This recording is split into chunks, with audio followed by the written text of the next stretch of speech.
골로새서 1장 24절에서 29절까지 말씀 저와 여러분이 번갈아 가면서 보겠습니다. 이제 나는 여러분을 위하여 고난을 받는 것을 기쁘게 여기고 있으며 그리스도의 남은 고난을 그분의 몸 곧 교회를 위하여 내 육신으로 채워가고 있습니다. 나는 하나님께서 여러분을 위하여 하나님의 말씀을 남김없이 전파하게 하시려고 내게 맡기신 사명을 따라 교회의 일꾼이 되었습니다. 이 비밀은 영원 전부터 모든 세대에게 감추어져 있었는데 지금은 그 성도들에게 드러났습니다. 하나님께서는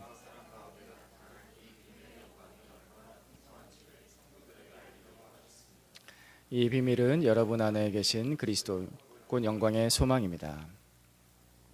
우리는 이 그리스도를 전합니다. 우리는 모든 사람을 그리스도 안에서 온전한 사람으로 세우기 위하여 모든 사람에게 권하며 지혜를 다하여 모든 사람을 가르칩니다. 이 일을 위하여 나도 내 속에서 능력으로 작용하는 그분의 활력을 따라 수고하며 애쓰고 있습니다. 아멘.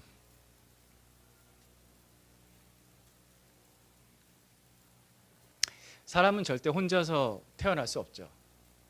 혼자서 태어난 사람 없습니다. 사람은 절대 혼자서 또한 자라날 수도 없습니다.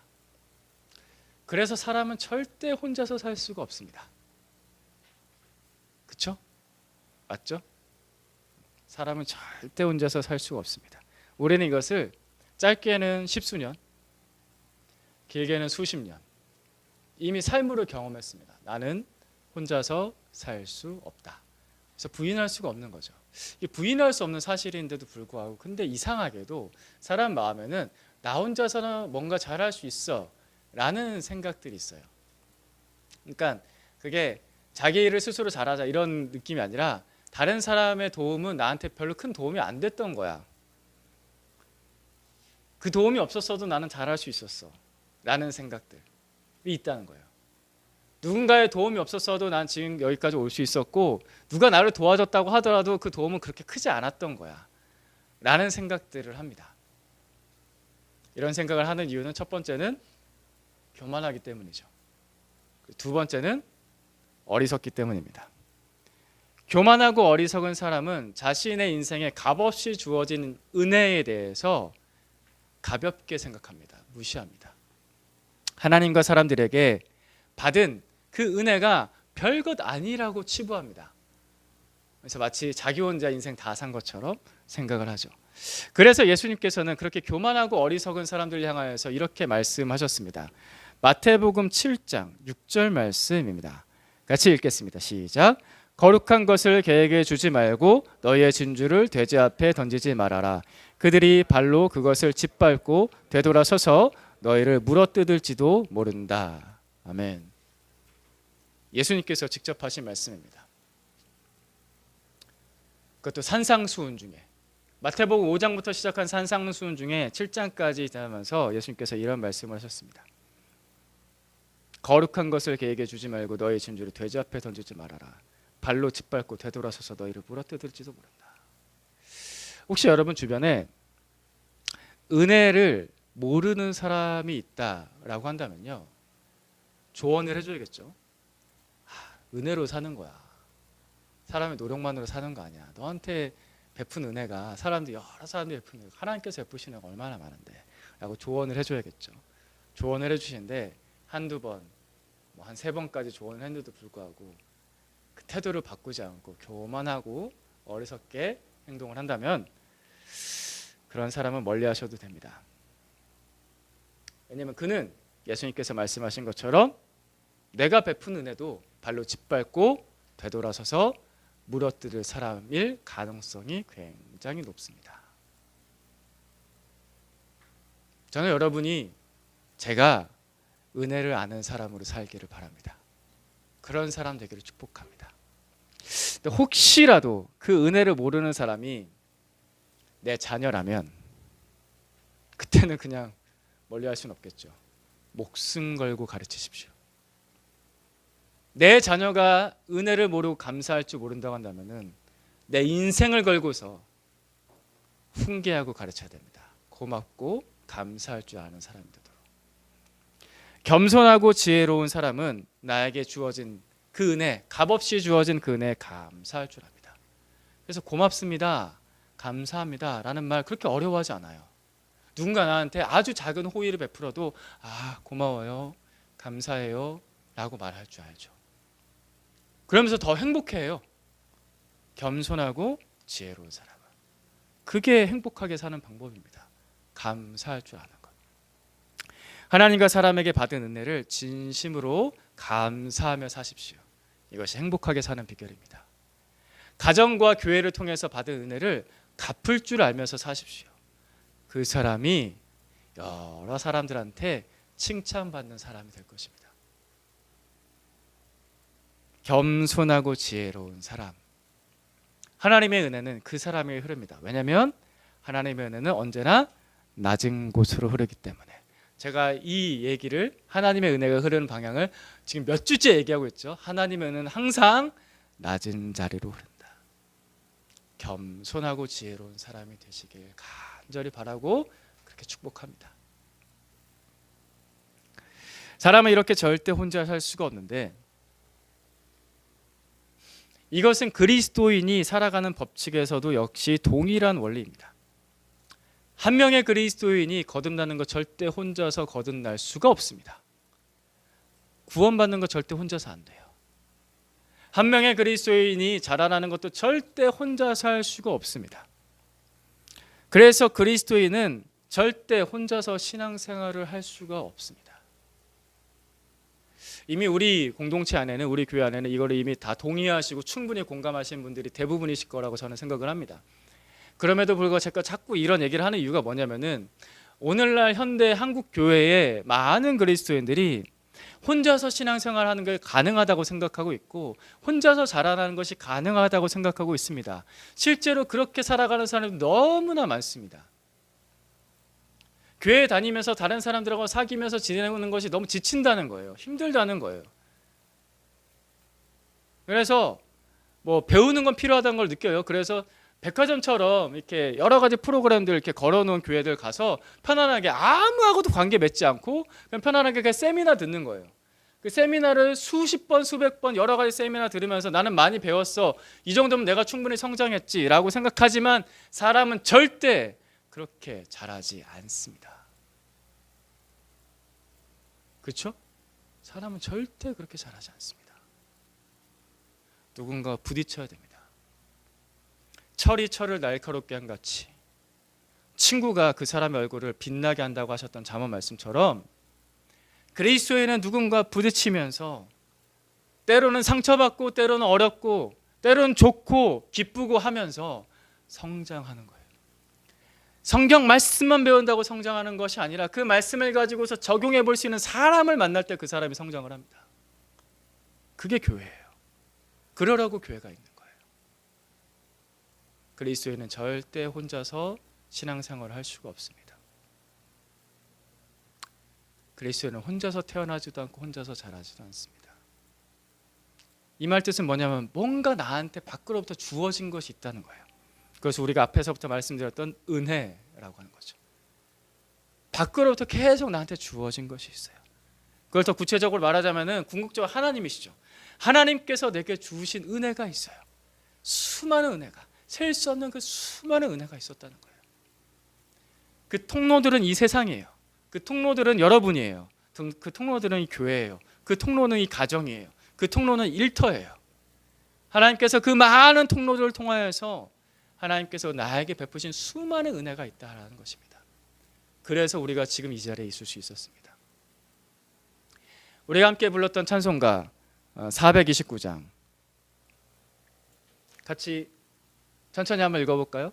시작. 세상 모든 풍파 너를 흔들어 약한 마음 낙심하게 될 때에 내려주신 주의 복을 세어라.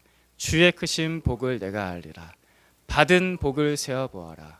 크신 복을 내가 알리라. 받은 복을 세어보아라. 주의 크신 복을 내가 알리라. 아멘. 여기서도 이 가사가 참 현실적이에요.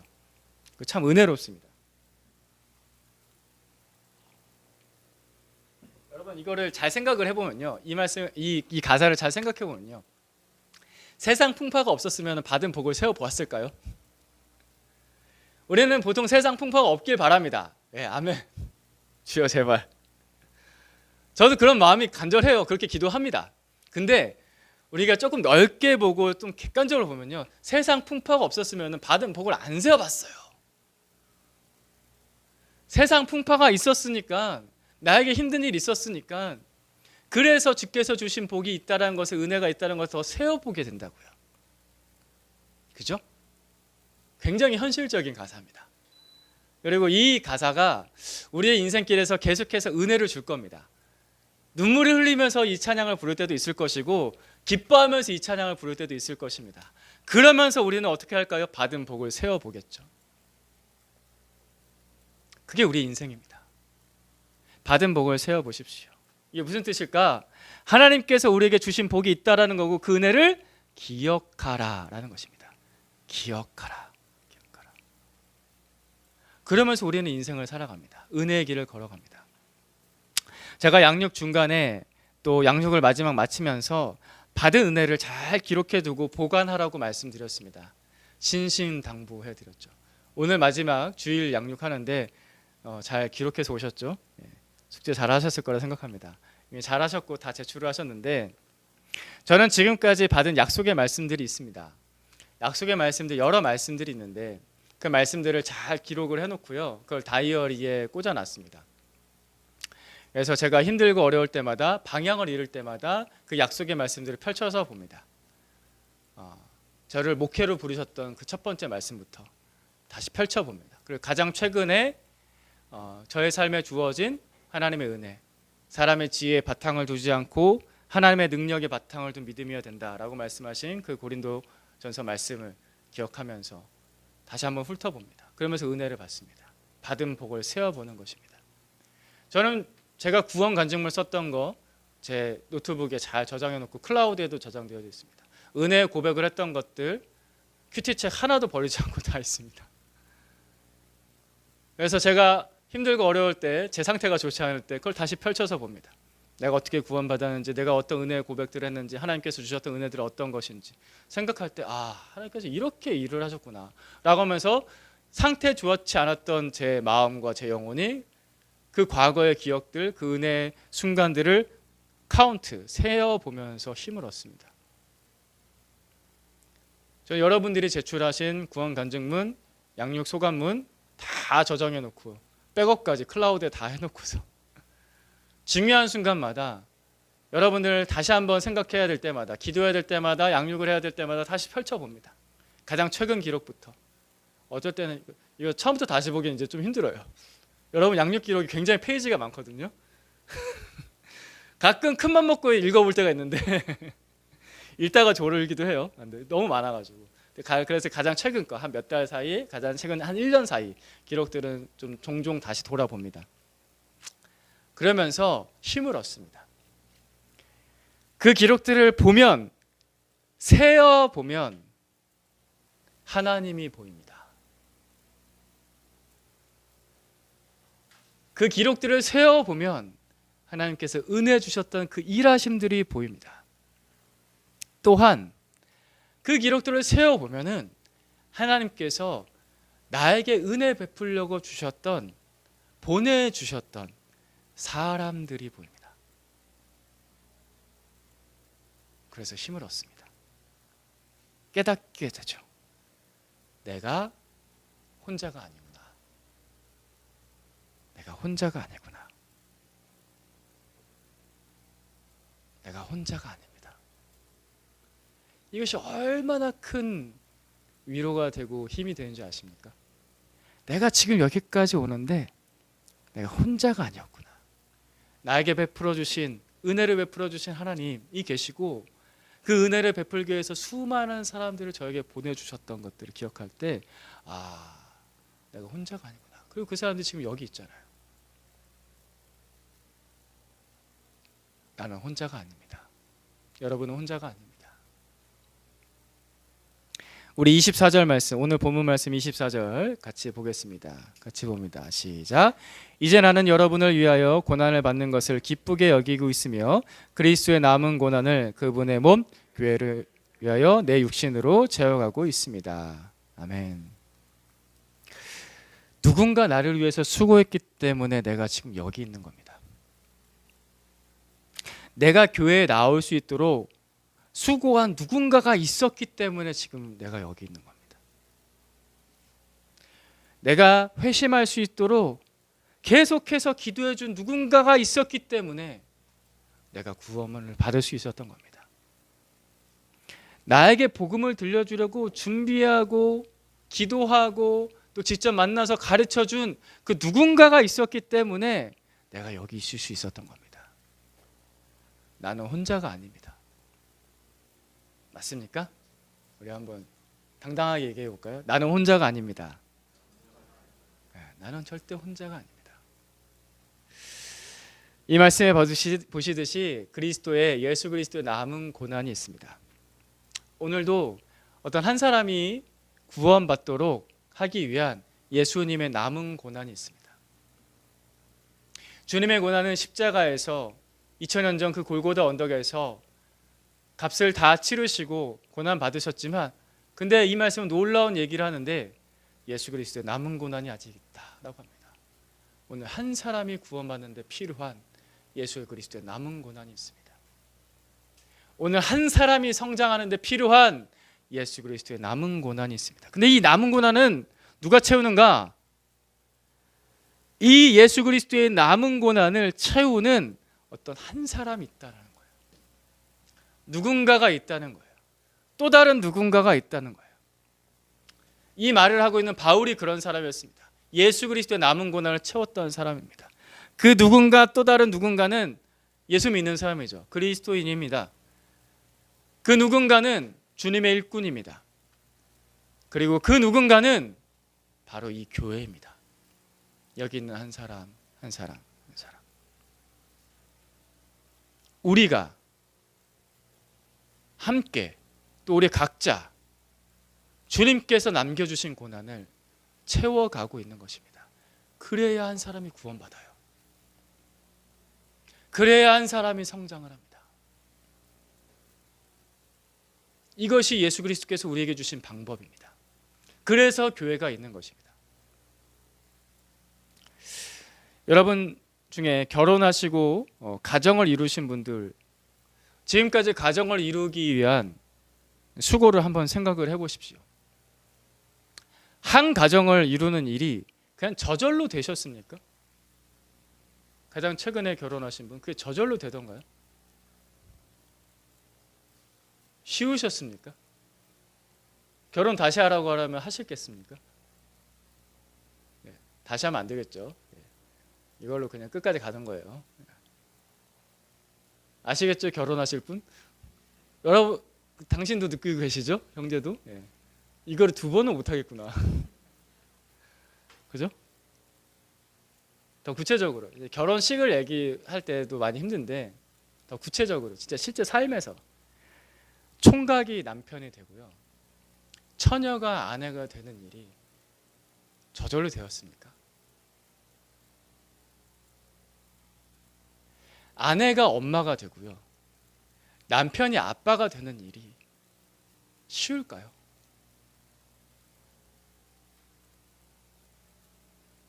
예전에 그냥 내 맘대로 살던 처녀총각 때, 처녀총각이니까 되게 제가 아저씨가 된 것 같아요. 처녀총각 때 자기 마음대로 그냥 철부지처럼 아무 걱정하지 않고 밤에 늦게 들어가서 상관없고 술 마시고 저기 길바닥에 누워 있어도 뭐 어떻게 되겠지, 여름에는 얼어 죽진 않으니까, 그렇게 살던 나는 사라지고 책임감 있게 성실하게 살아야 되는 나로 변화되는 그 과정에서 수고가 있고 고난이 있고 대가지불이 있습니다. 절대 저절로 되지 않죠. 쉽지 않았죠. 그러시죠? 근데 그 수고가, 여러분의 그 수고가 힘들기만 하셨습니까? 에이씨, 괜히 했어. 괜히 결혼했어. 괜히 애 낳았어. 혹시 그런 어떤 후회감만 밀려오십니까? 아니면 그 수고와 고난 때문에, 대가지불 때문에 이전보다 비교할 수 없을 만큼 더 행복해지셨습니까? 전자입니까? 후자이십니까? 행복해지셨습니까? 둘째 나실래요?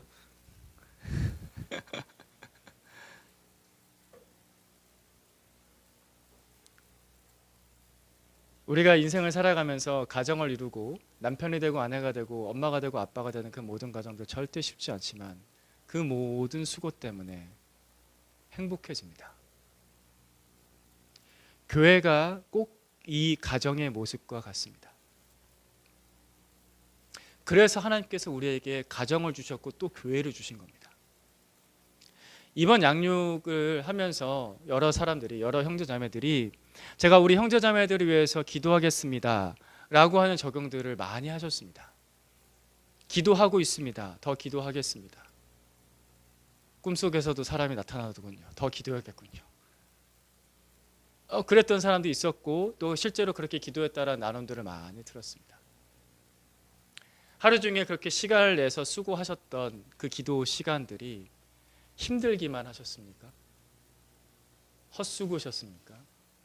아니면 그 기도의 수고 때문에 은혜를 받으셨습니까?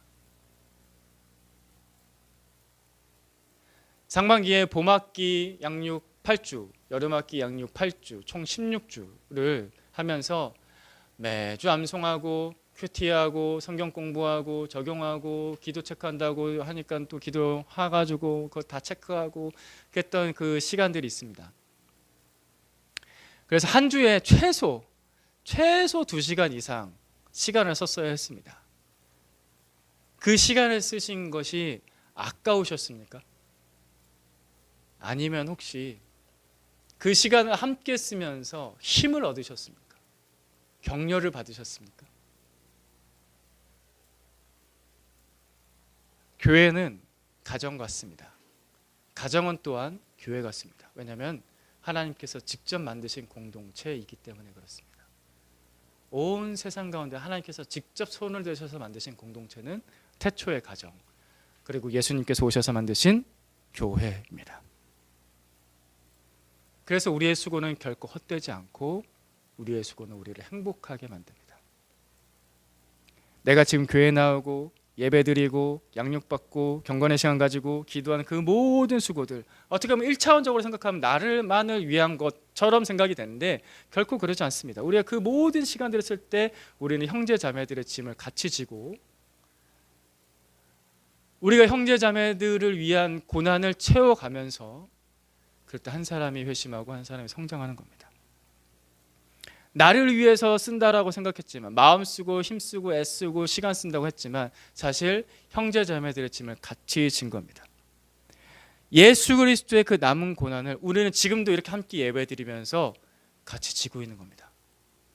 여러분이 지금 이 자리에 앉아 있으면서 같이 시간을 쓰면서 같이 예배드릴 때 나만 하나님께 예배드리는 거지, 물론 하나님께 예배드리는 게 내가 하나님께 예배드리는 거죠. 맞죠? 맞는데 그 시간을 우리가 같이 쓸 때 우리는 옆 사람에게 필요한 고난의 짐을 같이 지고 있는 것입니다. 그래야 예배가 예배다워집니다. 코로나 시즌 이후로 온라인으로 예배드리는 사람들이 아직도 여전히 많이 있습니다. 아마도 들어보셨을 텐데 가나안 교인이라고. 거꾸로 하면 안 나가요. 안 나가지만 나는 교인이야 라는 사람들이 아직도 많이 있습니다. 회복이 잘 되지가 않고 있습니다. 그러니까 그분들의 생각은 이런 거예요. 나 혼자 하나님께 독대하면서 예배드리면 되지, 완전히 틀리진 않았지만 그건 반만 맞은 겁니다. 그래가지고는 진짜 예배가 예배되지가 않습니다. 왜? 2000년 동안 교회는 시간 아깝고 돈 아깝고 에너지가 아까운데 왜 굳이 모여서 함께 예배 드렸을까요? 그리스도의 남은 고난이 있기 때문입니다. 이건 함께 져야 돼요. 옆에 사람 보면서 지그시 한번 쳐다봐 주세요. 내가 지고 있어. 내가 당신을 위해서, 우리 형제자매를 위해서 내가 지고 있어. 그래야 교회가 교회답고 예배가 예배답습니다. 우리는 같이 짐을 집니다. 우리는 예수 그리스도의 몸 교회이기 때문입니다. 나는 혼자가 아니라 교회입니다. 우리 한번 고백해 봅시다. 나는 혼자가 아니라 교회입니다.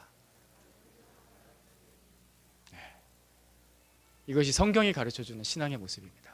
나는 혼자가 아니라 교회입니다. 28절 말씀 같이 보겠습니다. 우리는 같이 봅니다. 시작. 우리는 이 그리스도를 전합니다. 우리는 모든 사람을 온전한 사람으로 세우기 위하여 모든 사람에게 권하며 지혜를 다하여 모든 사람을 가르칩니다. 아멘. 여기서 나오는 모든 사람이라는 말을 조금 더 뜻이 명확하게 좀 번역을 하면요, 각각의 모든 사람이에요. 영어에 되게 특이한 단어가 있죠. everyone이라는 단어가 있습니다. 근데 everyone 하면은 그 다음 동사 뭐가 오죠? 단수형이 옵니까? 복수형이 옵니까? 단수가 옵니다. 우리 영어 시간에 배우셨죠? 단수가 온다. 알고 있죠? everyone인데 모든데 거의 단수가 와요. 특이하죠? 그 단어입니다. 각각의 모든 사람입니다. 우리 교회는 어린아이부터 어른까지 각각의 모든 사람을 양육합니다. 모든 사람을 양육합니다. 거기에는 이런 의미가 담겨져 있습니다. 뭉뚱거려서 모든 사람이라는 의미가 아니라 한 사람, 한 사람, 한 사람을 양육을 합니다.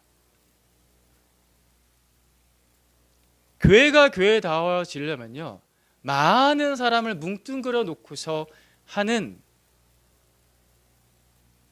양육, 행사, 세미나가 많아지면 안 됩니다.